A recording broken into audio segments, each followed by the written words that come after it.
दोस्तों नमस्कार। मैं श्यामनाथ यादव अम्बेडकरवादी। इस देश में अब इसको अफवाह ही कहा जाएगा कि आतंकवादी मुसलमान ही हैं। तो हमारा यहाँ पे सवाल आप सारे लोगों से है कि अगर मुसलमान ही आतंकवादी हैं तो ये हिंदू क्या कर रहे हैं, इनको क्या कहा जाएगा? इस पे आप लोग बताएं, पहले इस वीडियो को देख लें। उसी तरह से ये भी हथियार मिलने पर निहत्थे नागरिकों की हत्या कर डालेंगे। इनके खिलाफ सख्त से सख्त कार्रवाई होनी चाहिए। ये भी उन्हीं आतंकियों के भाई हैं जिन्होंने पहलगाम में धर्म देखकर निहत्थे लोगों को मारा है। अब यदि आपको लग रहा है कि हाथ से पिटाई भले कर दिए हैं ये सब, हथियार मिलने पर गोली थोड़ी ना चला देंगे धर्म के नाम पर, तो फिर याद कर लीजिए चेतन सिंह आतंकवादी को। उसके हाथों में हथियार था, उसने चुन चुन कर मुसलमानों की हत्या की, वो भी चलती ट्रेन में। यानी चेतन सिंह आतंकवादी ने जो किया वही काम पहलगाम में हुआ है और वही काम हरियाणा में। मगर फिर भी आप कहीं नहीं देखेंगे कि एक आतंकी चेतन सिंह के कारण पूरी हिंदू कम्युनिटी या फिर पूरी सिंह बिरादरी को आतंकवादी बुलाया जाए। बुलाना भी नहीं चाहिए। और सबको तो छोड़िए, चेतन सिंह को भी आतंकवादी बुलाने में बहुत संकोच होता है बहुत लोगों को, जबकि कर्म दोनों के एक जैसे ही है। वैसे बात जहां तक कर्म की है तो इनसे मिलिए। नाम है प्रज्ञा ठाकुर। इनके ऊपर आरोप है कि साल 2008 में मालेगांव ब्लास्ट में इनका हाथ था। इसमें 6 मुस्लिम मारे गए थे और 100 से अधिक लोग घायल हुए थे। इस मामले में इस महिला समेत 7 लोगों को फांसी देने की मांग की गई है, वो भी एनआईए द्वारा। अब आप जरा कल्पना करिए, साल 2008 में इस महिला के ऊपर आरोप लगा कि इसने आतंक फैलाया, यानी आतंक फैलाने में मदद की, चाहे जो भी किया हो। जांच चल रही थी। फिर भी नरेंद्र मोदी ने टिकट देकर इस महिला को संसद में भेजा, आपके पैसे। और आतंकवाद की आरोपी इस महिला को सांसद बनाने के लिए टिकट किसका काटा? स्वर्गीय सुषमा स्वराज का। यानी दूर दूर तक जहां कोई तुलना नहीं हो सकती। इस महिला पर आतंकवाद का आरोप लगा है, उसे नरेंद्र मोदी बड़े प्रेम से सांसद बना देते हैं। और अब देखिए, नरेंद्र मोदी की सरकार में उन्हीं की जांच एजेंसी इस महिला के खिलाफ यूएपीए की धारा 16 के तहत मौत की सजा की मांग कर रही है। इस मामले में 8 मई को फैसला आएगा। लेकिन अब जरा पता लगाइए कि देश के कितने चैनलों पर प्रज्ञा ठाकुर को आतंकवादी बुलाया जा रहा है। कितने चैनलों पर चर्चा हो रही है कि भाजपा की सांसद आतंकवाद के मामले में फांसी की सजा की भागीदार हो सकती है। ये भाजपाई सांसद किस धर्म की थी, किस जाति की थी, जिसने 8 मुसलमानों की हत्या की, जिसके ऊपर आरोप लगा है कि 100 से अधिक लोगों को इसने घायल किया, इसके ऊपर बम ब्लास्ट का आरोप है। जरा सोचिए, आतंकवादी क्या करते हैं? गोलीबारी करते हैं, हत्याएं करते हैं, बम ब्लास्ट करते हैं, लोगों को डराते हैं। तो हरियाणा में गुंडे जो कर रहे हैं धर्म के नाम पर, चलती ट्रेन में चेतन सिंह ने जो किया, चेतन सिंह नाम के आतंकवादी ने जो किया धर्म के नाम पर, और प्रज्ञा ठाकुर पर जो आरोप लगे धर्म के नाम पर, जिसके तहत फांसी की सजा की मांग हो रही है, इन सब में क्या फर्क है? अब राजस्थान का ये मामला देखिए। पत्रकार वसीम अकरम त्यागी ने बताया है कि पहलगाम हमले के बाद राजस्थान के जोधपुर में प्रदर्शन हुआ और यहां मुसलमानों और इस्लाम के खिलाफ नारेबाजी की गई। शहर में सांप्रदायिकता का माहौल तैयार करने की साजिश की गई। इस दौरान पुलिसकर्मी मूक दर्शक बने रहे। अब आप दर्शक जरा पता लगाइए, चेतन सिंह ने जो आतंकवाद फैलाया था उसके बाद क्या किसी ने हिंदुओं को आतंकवादी बुलाया?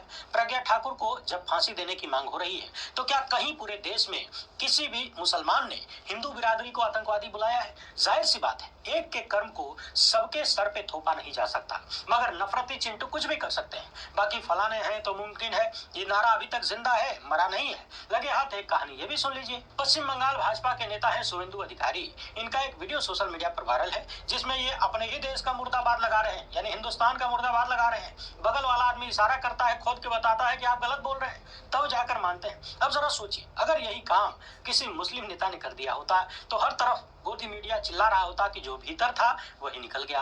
मगर चूंकि भाजपा के नेताओं के 7 खून नहीं 7 लाख खून माफ है तो चर्चा नहीं होगी। अभी आपके स्क्रीन पर जो युवक दिख रहे हैं इनका नाम है संकल्प। ये भी कश्मीर में घूमने गए थे और घटना के बाद इन्होंने वीडियो शूट किया।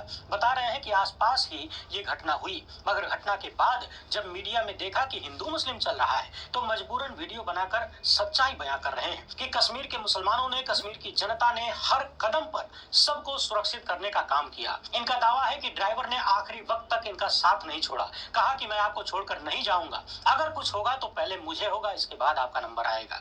यानी कश्मीर देश की जनता के साथ, देश की जनता की सुरक्षा के लिए अपना सब कुछ दांव पर लगा रहा था। घोड़े चलाने वाले से लेकर होटल चलाने वाले तक ने, ड्राइवर से लेकर सब ने ढांढस बंधाया। सब ये कह रहे थे कि आपको कुछ होने से पहले हमारा नंबर आएगा। जरा सुन लीजिए, फिर मिलते हैं। मैं संकल्प आज 23 अप्रैल 2025 को ये वीडियो पहलगाम से बना रहा हूँ।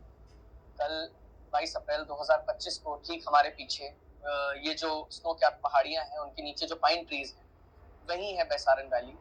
वहाँ पे 28 लोगों की निर्मम रूप से आतंकवादियों द्वारा हत्या कर दी गई। वो निर्दोष टूरिस्ट जो अपनों के साथ इस जगह को घूमने आए थे, उनका कोई कसूर नहीं था, उनको मार दिया गया। और कहा जाता है कि उनका धर्म पूछ के उन्हें मार दिया गया। और जब ये देखा और जब इस पे मैं लगातार न्यूज़ देख रहा हूँ कि बराबर इसी तरह से इस बारे में बात हो रही है, तो मुझे लगा कि क्योंकि हम जिंदा हैं फॉर्चुनेटली, तो मुझे लगा कि जिंदा कौमों को बात करनी चाहिए, इसलिए वीडियो बनाना बहुत ज़रूरी हो गया।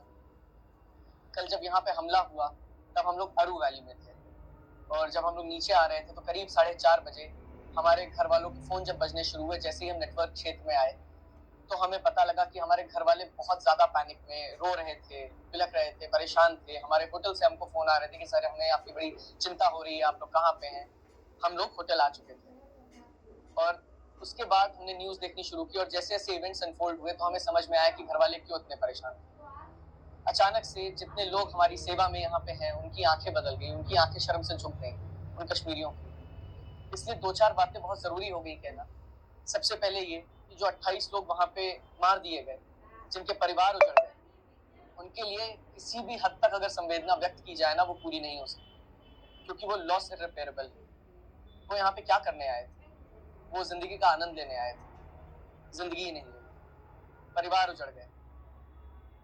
और दूसरी तरफ एट द सेम टाइम ये रियलाइज हुआ कि जो कश्मीरी लोग हैं, जिनके सिर माथे जिन्होंने हमको अपने लगाया था, उनके परिवार कैसे उजड़ गए।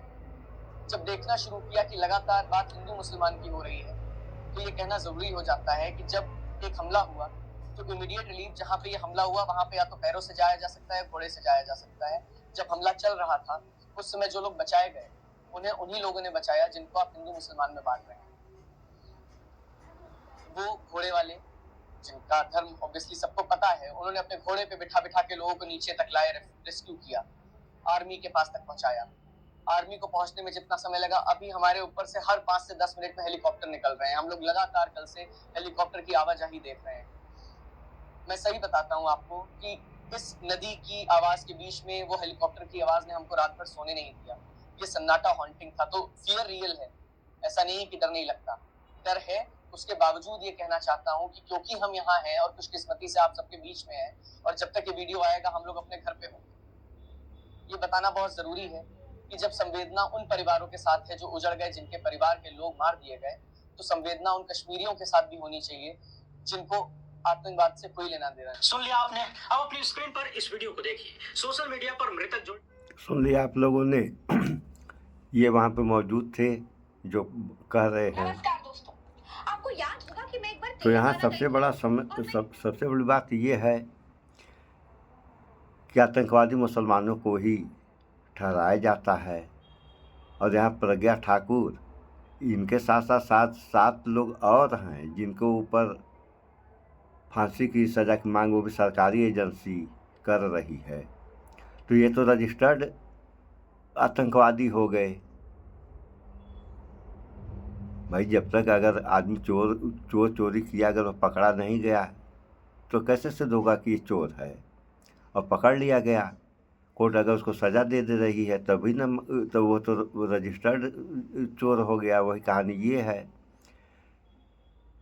कि अभी सरकारी एजेंसी ये जो मांग कर रही है अदालत से कि इनको फांसी की सज़ा दी जाए, मांग तो कर ही रही है। अब सज़ा फांसी की मिलेगी या नहीं मिलेगी तो बाद वाली बात है, लेकिन मांग तो कर रही है एजेंसी। तो इस हिसाब से तो ये रजिस्टर्ड जो है क्या आतंकवादी हो गए। तो इनके बारे में क्या कहा जाएगा? अब इनके बारे में यही कहा जाए कि पूरा हिंदू समाज है जो है आतंकवादी है, ऐसा तो कहा नहीं जाएगा। हाँ, जितने भी धर्म हैं सारे धर्मों में कुछ लोग ऐसे हैं जिनकी मानसिकता सही नहीं, खराब है, और ये न किसी जात के हैं न किसी धर्म के हैं। इनका बस एक ही जो है मजहब है या एक ही धर्म है, आतंकवाद। ये क्यों आतंकवाद फैलाएंगे, और जो भी मिलेगा, चाहे हिंदू हो, मुसलमान हो, सिख हो, ईसाई हो, जो भी मिलेगा ये सारे लोगों को मारेंगे।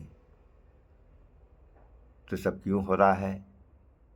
क्या इससे बचने की कोई उपाय नहीं है? सारे रास्ते बंद हो चुके हैं? ऐसा नहीं है। सारे रास्ते न बंद है न कभी बंद होंगे। वह जनता को जगने की ज़रूरत है। आप लोग जगें, भाईचारा बना के रहें और अफवाहों से भी बचें। तो इस वीडियो में इतना ही।